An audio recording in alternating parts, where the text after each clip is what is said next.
할렐루야. 오늘도 주님의 크신 사랑과 은혜와 능력이 함께하는 복된 밤이 되기를 주님의 이름으로 축원합니다. 예수님은 제자들의 발을 씻겨주시면서 제자들도 이처럼 겸손하게 서로 섬기는 삶을 살아라 라고 말씀을 하십니다.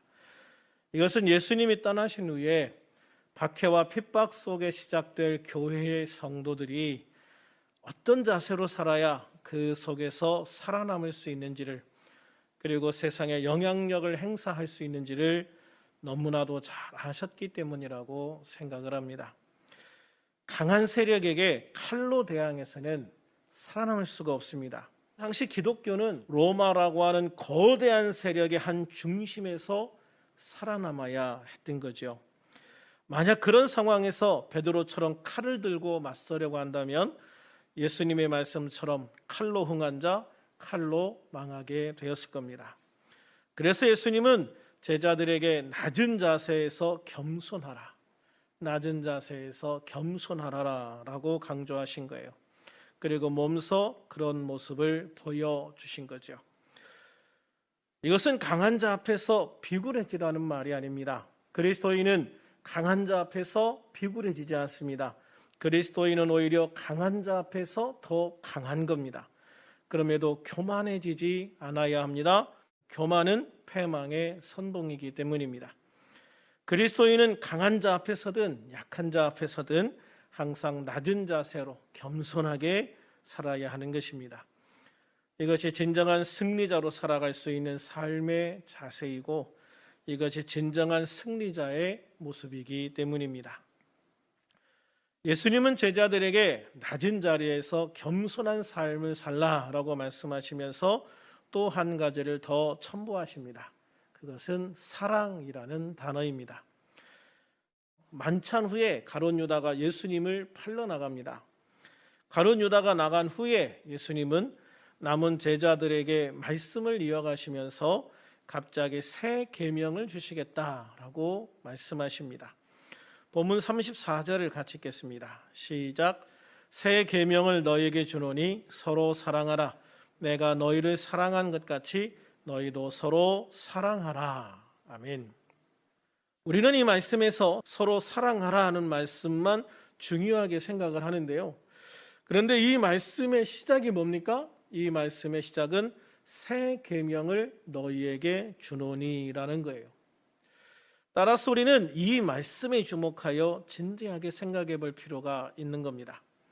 우리가 아는 바와 같이 하나님 아버지는 죄로 인해 더럽혀진 인류를 구원하시기 위해서 아브라함을 통해 이스라엘 백성들을 택하셨습니다. 다윗 왕의 가문을 통해서 하나님의 아들이신 예수님을 이 땅에 보내셨습니다. 그리고 하나님은 모세를 비롯한 구약시대의 선지자들을 통해서 하나님의 백성이 따르고 지켜야 할 율법과 계명들을 주셨습니다. 이 모든 것을 요약한 것이 바로 십계명이죠. 그런데 이처럼 하나님과 언약을 맺은 이스라엘 민족은 하나님께서 주신 인류 구원을 위한 통로로서의 사명을 제대로 감당하지 못했습니다. 그들은 하나님의 계명이나 율법보다는 이방의 우상을 숭배하고 하나님의 말씀보다는 사람의 말을 더 따랐던 것이죠. 그 결과 이스라엘 민족은 하나님의 백성으로서의 지위와 특권을 모두 상실해버리고 말게 됩니다. 그래서 하나님은 예레미야를 통해 새 언약을 맺을 것이다, 새 언약을 맺을 것이다 라고 말씀하셨죠. 예레미야 31장 31절에서 33절입니다. 같이 읽어볼까요? 시작. 여호와의 말씀이니라. 보라, 날이 이르리니 내가 이스라엘 집과 유다 집에 새 언약을 맺으리라. 이 언약은 내가 그들의 조상의 손을 잡고 애굽 땅에서 인도하여 내던 날에 맺은 것과 같지 아니할 것은, 내가 그들의 남편이 되었어도 그들이 내 언약을 깨뜨렸음이라. 여호와의 말씀이니라. 그러나 그날 후에 내가 이스라엘 집과 맺은 언약은 이러하니, 곧 내가 나의 법을 그들 속에 두며 그들의 마음에 기록하여 나는 그들의 하나님이 되고 그들은 내 백성이 될 것이라. 여호와의 말씀이니라. 아멘. 할렐루야. 하나님은 이 약속대로 때가 찼을 때 메시아이신 하나님의 아들 예수 그리스도를 이 땅에 보내주셨습니다. 이렇게 메시아로 오신 예수님께서는 불순종함으로 이 세상의 죄를 끌어들인 아담과는 달리 끝까지 순종하심을 통해서 이스라엘 백성의 불순종으로 파괴되었던 모든 율법을 완성하셨습니다. 그래서 예수님은 마태복음 5장 17절에서 당당하고 분명하게 말씀하십니다.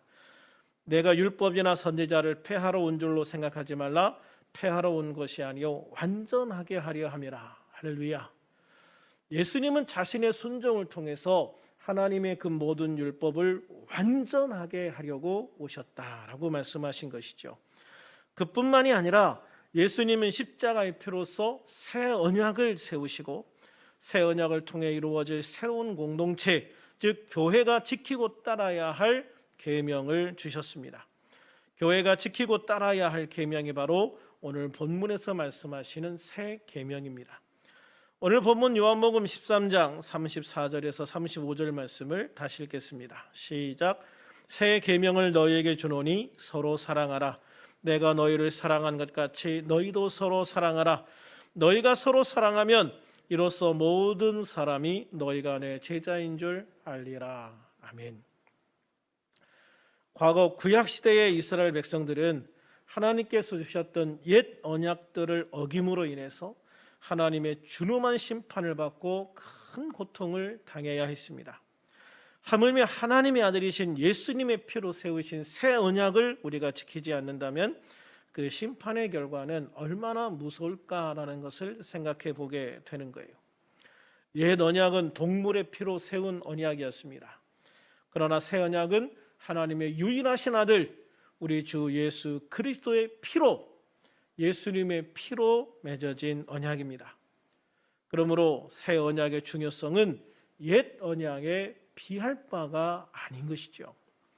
그러므로 서로 사랑하라 라고 하는 새 계명은 지키면 좋고 안 지켜도 그만인 그런 말씀이 아니라는 겁니다. 우리가 항상 착각하는 것이 하나님은 사랑이시다, 우리 예수님도 항상 우리에게 사랑이시다라는 착각입니다. 물론 당연히 하나님은 사랑이십니다. 그리고 우리 주님이신 예수님은 십자가 위에서 우리를 위해 자신의 생명을 기꺼이 내어주신 놀라운 사랑과 은혜의 주님이십니다. 하나님과 예수님께서 우리를 구원하시기 위해 그렇게 놀라운 사랑과 은혜를 베풀어 주셨기 때문에 주님의 새 계명에 불순종한 결과는 구약의 심판보다 훨씬 더 엄중할 수밖에 없는 겁니다. 불순종에 대한 결과는 하나님의 심판입니다. 이 심판은 곧 영원한 멸망을 상징하는 지옥의 형벌인 것이죠. 그러므로 우리들은 항상 주님의 새 계명을 마음에 새겨야 되는 거예요. 새 계명을 약속하셨던 예레미야 31장 31절에서 33절 말씀 중에 33절을 다시 읽겠습니다. 시작. 그러나 그날 후에 내가 이스라엘 집과 맺은 언약은 이러하니 곧 내가 나의 법을 그들의 속에 두며 그들의 마음에 기록하여 나는 그들의 하나님이 되고 그들은 내 백성이 될 것임이라 여호와의 말씀이니라. 아멘. 그렇습니다. 하나님이 그 아들 예수님을 통해 주신 새 계명은요, 우리 속에, 이 책 속이 아니라 우리 속에, 우리들 마음에 기록해야 된다라고 말씀하고 있는 거예요. 왜냐하면 구약의 율법은 굉장히 복잡하잖아요. 그거를 요약하고 요약해도 10가지지만 예수님은 딱 한 단어로 주신 거예요. 사랑해라. 서로 사랑해라. 그러니까 이거는 책을 봐야만 알 수 있는 게 아니라는 것이죠. 이거는 우리 마음에 딱 새겨야 되는 거예요.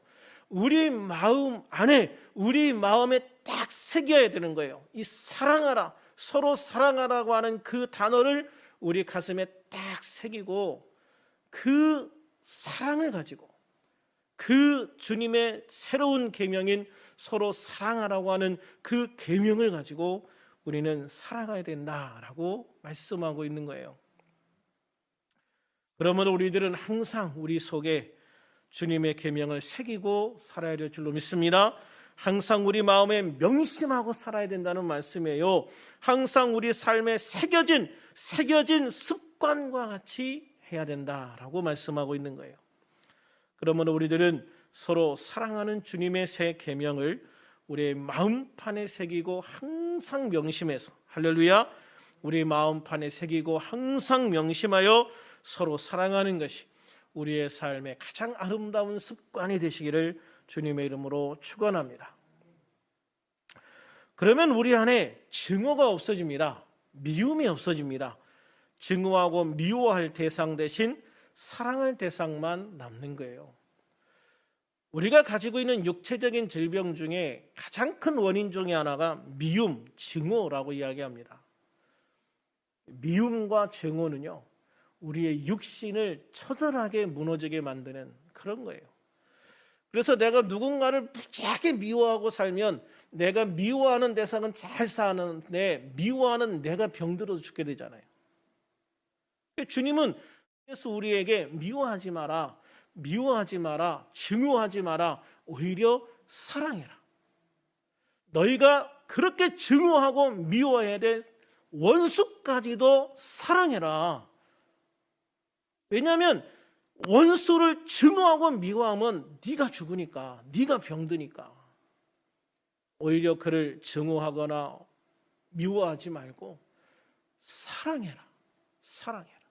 그러면 너는 살 것이고, 너는 풍요로워질 것이고, 너는 은혜가 충만해질 것이고, 너의 원수는 내가 갚아준다. 할렐루야. 정말 주님이 기가 막히게 말씀하시는 거예요. 원수는 누가 갚아주시는 거예요? 하나님. 우리는 다만 용서하고 사랑해라. 누구를 위해서? 나를 위해서. 할렐루야. 그래서 가족 구성원들이 서로 사랑만 하는 가족이 돼야 되는 거예요. 요즘에는 가족끼리 또 미워하는 사람들이 그렇게 많더라고요. 가족끼리 원수가 되는 사람들이 많아요. 근데 제일 중요한 거는 가족이 사랑해야 됩니다. 할렐루야. 가족들이 서로 사랑해야 되는 거예요. 그래서 교회 성도들이 서로 사랑하는 아름다운 공동체가 돼야 되는 거예요. 그래서 이웃과도 서로 사랑하는 아름다운 이웃이 되어야 하는 것입니다. 그러면 이렇게 서로 사랑하면 그런 모습을 보는 세상 사람들은 우리가 그리스도의 제자인 것을 알게 됩니다. 본문 35절을 다시 읽겠습니다. 시작. 너희가 서로 사랑하면 이로써 모든 사람이 너희가 내 제자인 줄 알리라. 아멘. 즉 서로 사랑하는 것이 예수님의 제자라는 것을, 다시 말해서 예수님을 믿고 구원받은 하나님의 백성이라는 것을 세상에 보여주는 진정한 지표가 된다라고 말씀하고 있는 거예요. 진정한 증거가 된다. 그러므로 우리들은 우리 안에 이 증거를 가지고 있는지 진지하게 생각해 볼 필요가 있는 거예요. 오늘날 많은 성도들이 주님의 말씀에 근거하지 않은 이론이나 생각들을 따라서 살아가는 경우들이 많아요. 그래서 그리스도인들이 세상으로부터 멀어지는 거예요. 요즘 러시아가 우크라이나를 침공해서 세상이 시끌시끌합니다. 러시아의 이런 잘못된 선택은 결국 러시아를 망하게 할 거예요. 군사적으로 우크라이나를 이기든 어떻게 하든 상관없이 러시아는 이미 유럽과 전 세계의 지탄을 받는 나라가 되었고, 수많은 경제적인 제재를 통해서 경제가 무너져가고 있어요. 무력을 동원해서, 힘을 동원해서, 권력을 동원해서 이웃 나라를 침공했지만 결국 자기들이 그 피해를 더 고스란히 보게 되는 것을 보는 거예요. 그래서 유엔에서도 보면은 5나라를 제외한 모든 나라들이 이 러시아를 규탄하고 있는 것을 보게 되어집니다. 그래서 러시아는 치명적인 경제 제재를 받고 경제가 무너져가고 있고요.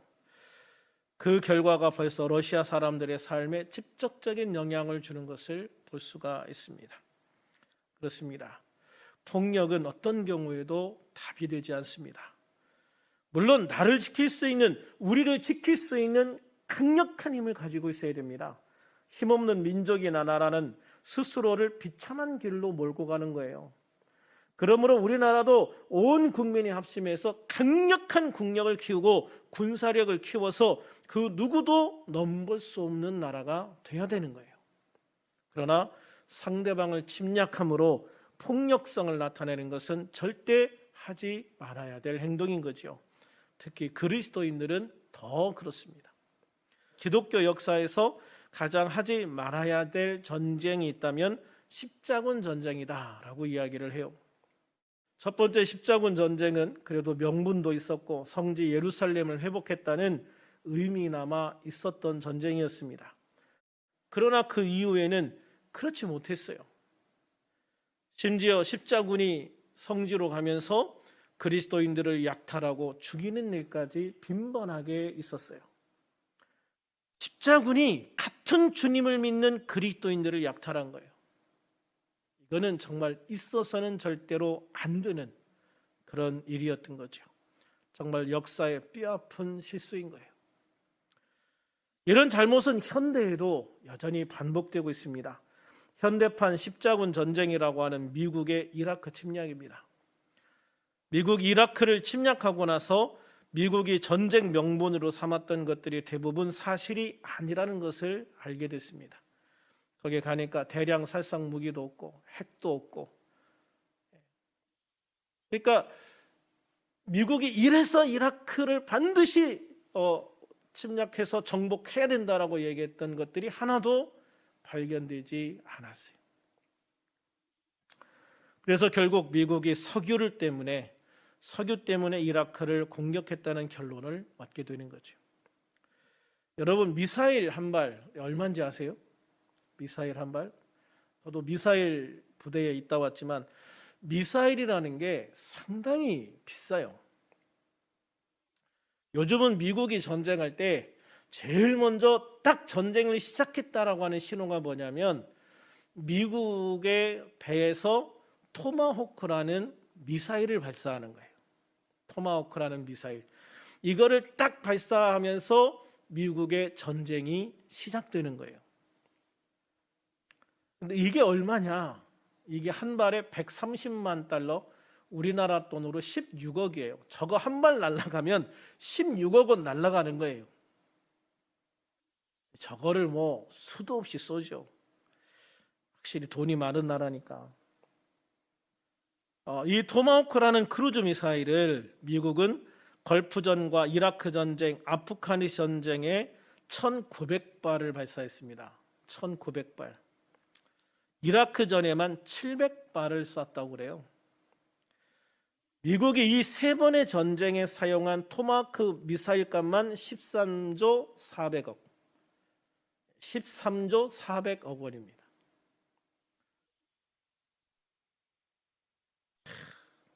어마어마하죠. 이라크 전쟁에서만 미사일 발사로 쓴 돈이 1조 1200억이라고 합니다. 그러니 이 전쟁에 사용한 나머지 전쟁 비용을 합하면 얼마나 많겠습니까, 여러분?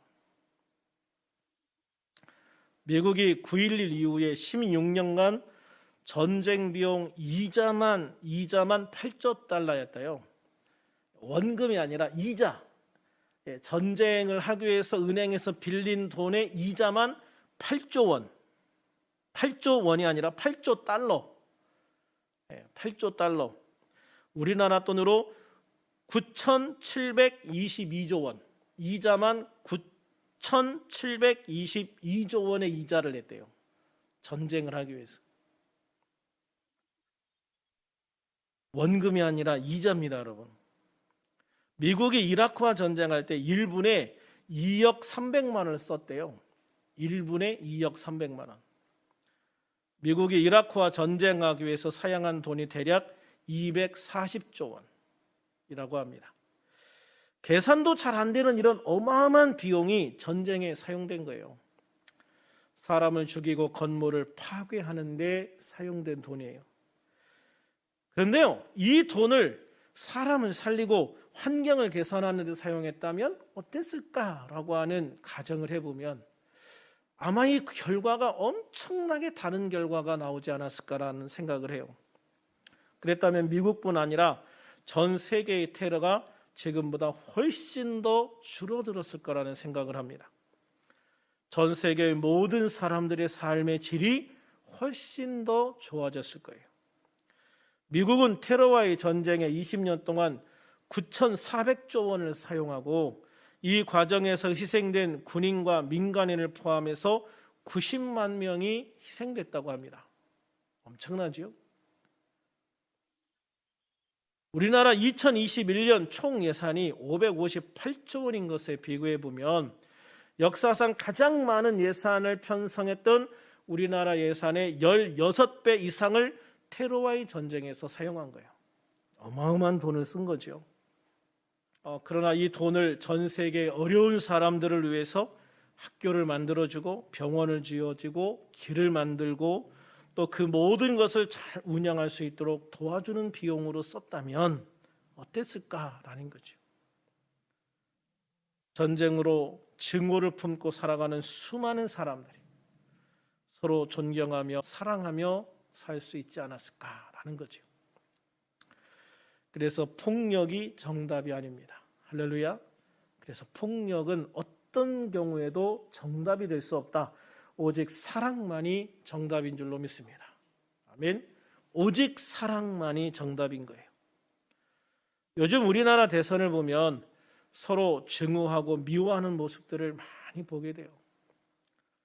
이런 모습들은 대선이 끝난 후에도 더 많은 증오와 미움을 만들어낼 거라고 생각을 해요. 그러므로 그리스도인들이 앞장서서 서로 사랑하고 용서할 수 있는 분위기를 만들어가는 것이 중요하다고 생각을 합니다. 사랑하는 여러분, 예수님을 믿음으로 구원받은 우리들은 하나님의 백성입니다. 아멘. 예수님을 주님으로 고백하며 살아가는 하나님의 백성들은 주님의 새 계명을 지키는 성도가 되어야 됩니다. 주님의 새 계명은 서로 사랑하라. 서로 사랑하라라는 것입니다. 사도행전 11장 26절에 보면 바나바가 바울을 안디옥으로 초청해서 둘이 협력해 교회에서 1년간 함께 사역을 했을 때 안디옥 사람들이 안디옥 교회의 성도들을 그리스도인이라고 부르기 시작을 했어요. 안디옥 사람들이 안디옥 교회와 성도의 어떤 모습을 보고 그들을 그리스도의 사람이라고 불렀을까? 그렇습니다. 주님의 말씀대로 그들이 말씀의 가르침을 받아서 서로 사랑하는 아름다운 모습을 세상에 보여주었기 때문입니다.